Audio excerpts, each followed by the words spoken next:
Welcome to the Slop Farm. Enjoy the video. You begin by narrowing who you sell to and why they care. Define 3 buyer personas and prioritize one channel pair to avoid spreading thin. Once chosen, build one irresistible offer, a concise lead magnet or free consult, that directly solves a persona pain. Make the call to action explicit and measurable. While setting up, also prepare a simple tracking sheet. This ensures you're generating leads you can actually qualify and follow up with immediately. Now you run targeted outreach and start measuring. Launch your campaign and test one variable, subject line, creative, or landing copy, so results are actionable.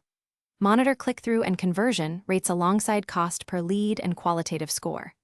Once the first leads arrive, reach out within 24 to 72 hours using a scripted yet personalized sequence. That speed separates cold interest from real opportunity. Make iterative tweaks each week and pause underperforming variants to reallocate budget to winners. Finish by converting and then scaling what works.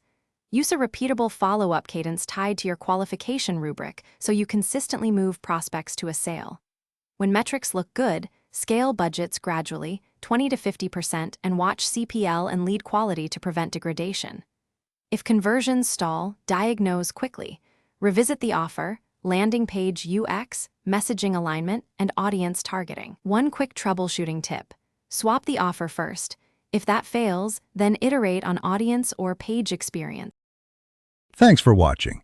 Consider subscribing if we helped you today.